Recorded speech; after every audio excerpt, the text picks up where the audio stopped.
Abans estava molt malament, però totalment malament, el que m'ha fet que s'ha aprofitat tot de mi, amb els calés. Abans vivia de meus pares.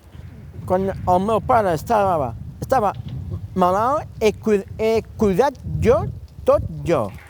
Jo estava treballant en un supermercat i amb el temps m'han tractat molt malament. Al principi, molt bé. Però després que m'han tractat molt malament i m'han fet bullying. I després la Fundació Tutelar que m'han tret d'allà per no tornar a fer mal a mi.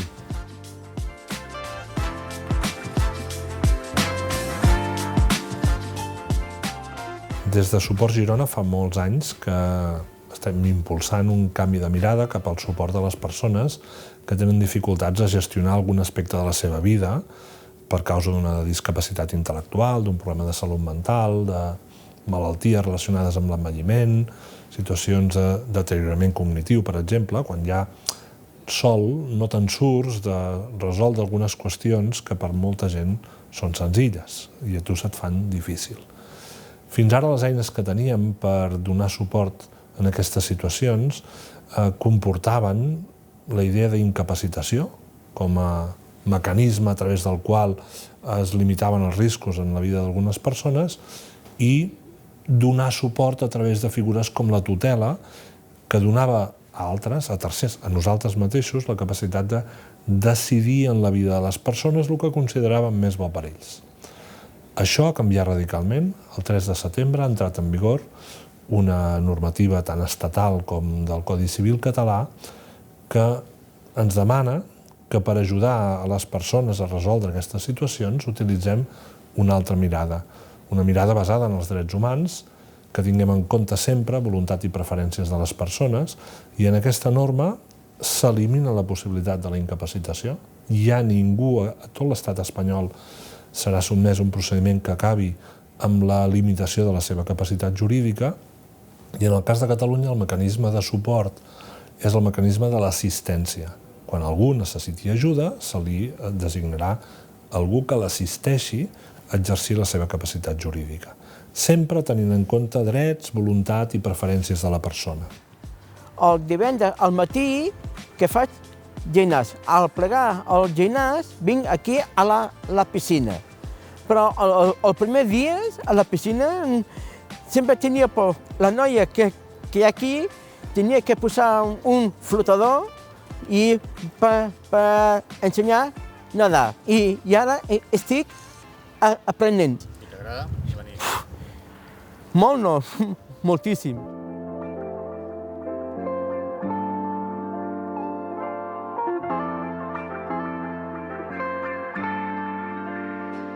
Em dic Aniol, soc de Girona, soc geòleg i quan em vaig treure el títol de geologia vaig intentar treballar de geòleg a Xile.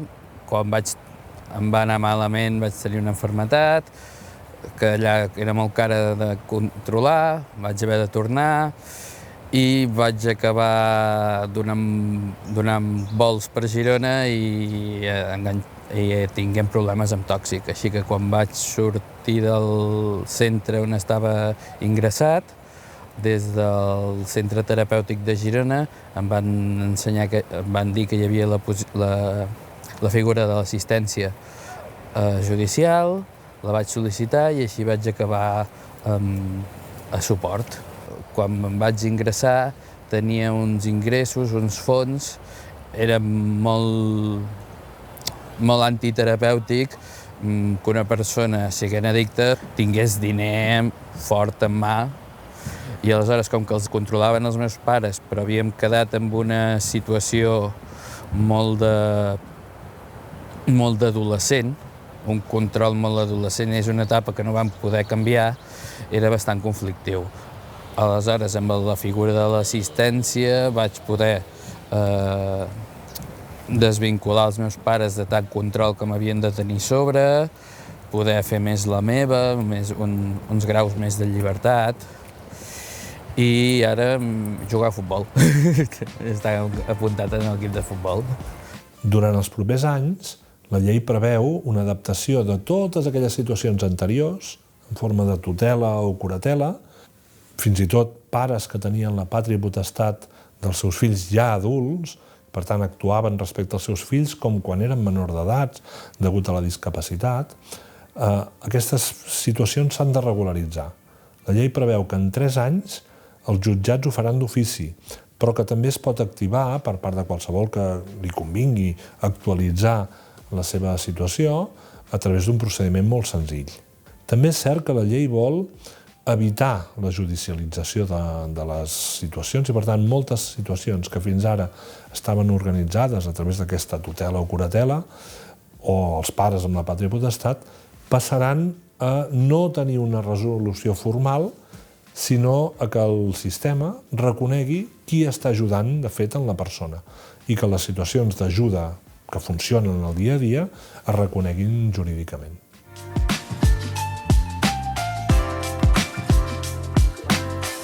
A mi suport m'ha ajudat amb el disseny d'un pla mensual de gasto, però després també en els fets de cursets i reinserció laboral m'està ajudant molt perquè he fet un curset gràcies a ells, ara tinc una entrevista de prelaboral i tot intentem que sigui adequat a la meva experiència laboral i als meus coneixements acadèmics.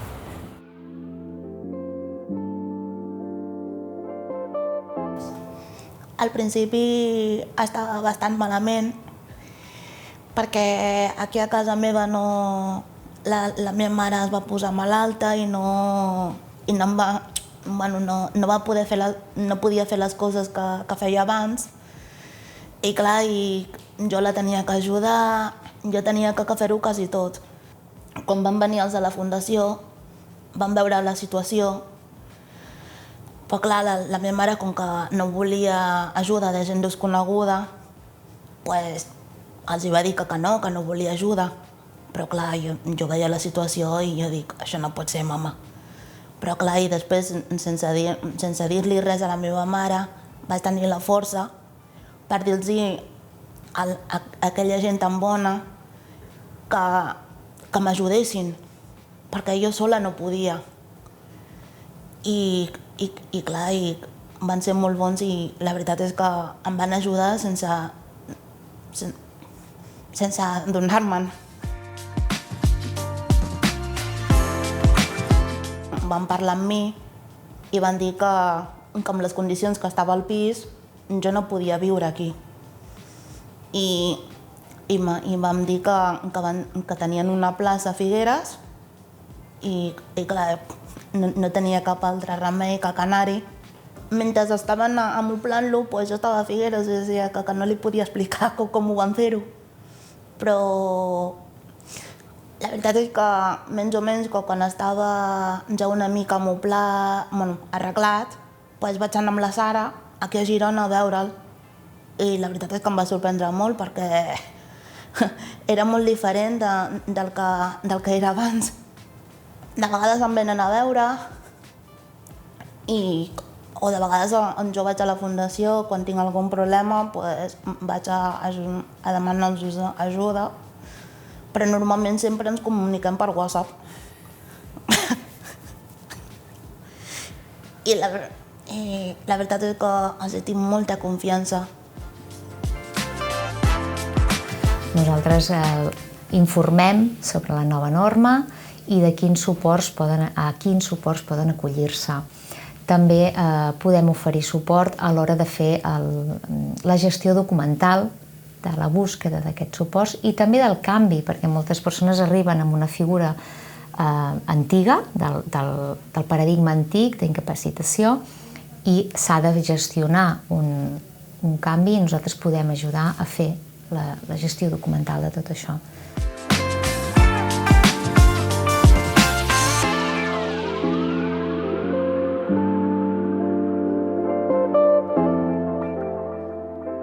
Yo estuve en un centro, bueno, en dos.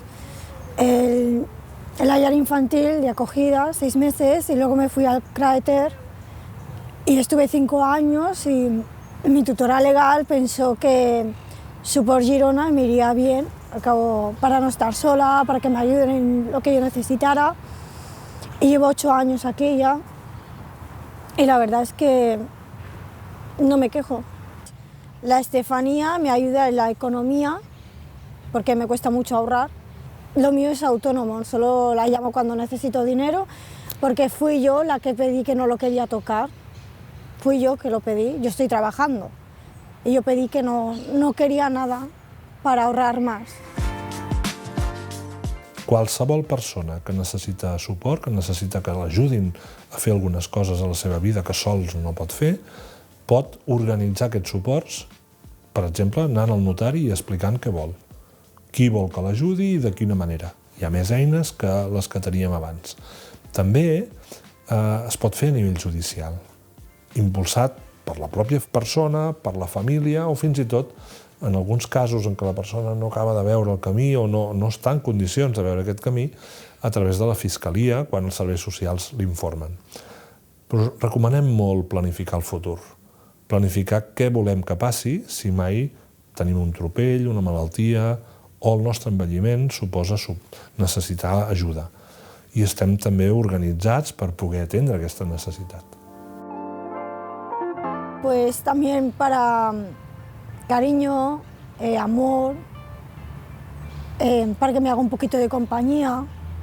Cuando la llamo y quiero verla, pues hace lo que puede y me viene a ver. Ante todo no es cómo trabajan, sino ante todo es el cariño que ellos te dan y eso no lo cobran.